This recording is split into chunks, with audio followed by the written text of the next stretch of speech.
What's going on, everyone? Welcome to the first Brains for Brawn Minisode, a mini episode related to all of the great nutrition and exercise content on the Brains for Brawn YouTube channel. Since we covered stretching tips, techniques, and myths in a previous video, in today's minisode, we'll be covering 3 different static stretches. If you guys remember from my stretching video, static stretching should be performed within 5 to 10 minutes following exercise, or as a separate session. So let's get to it, guys. Here's 3 static stretches that you should be performing for these tight muscle groups. So the first stretch we'll be performing today is for the iliopsoas muscle, which is a muscle that crosses your hip and is responsible for hip flexion. It's commonly tight in athletes and recreational lifters, or if you're sitting down all day because you're in this position.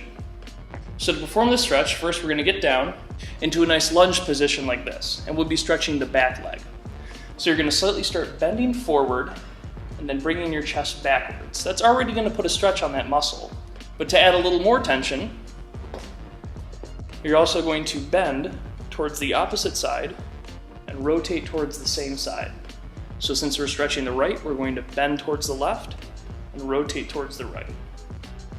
Feel a nice stretch to the hip right there.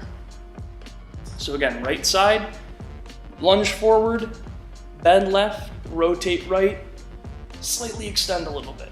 You're gonna feel a nice stretch to the iliopsoas. Next up, we have the hamstrings, which anyone can stand from a nice hamstring stretch.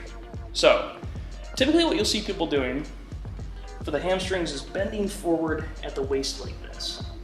Unfortunately, you're just getting a lot of stretch to the low back. You're not really targeting the hamstrings.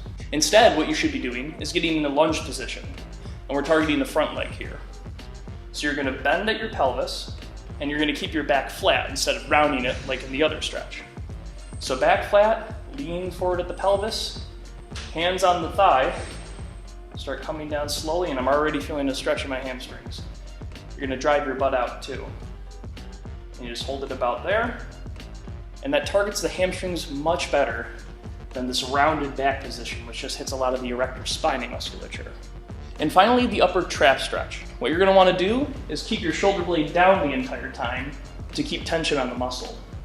So keeping your shoulder blade down, if we're targeting the right upper trap, I'm gonna wanna bend my neck towards the left side, rotate towards the right, and then slightly bend my neck forward.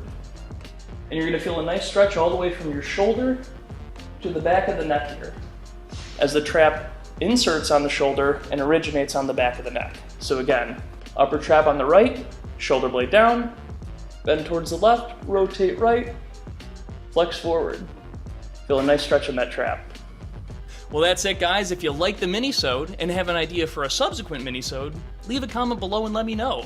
And as always, please subscribe to the channel for more great content. Thank you so much to all of my subscribers so far. I really appreciate all the feedback, all the comments, the likes, the subscriptions. You guys are great.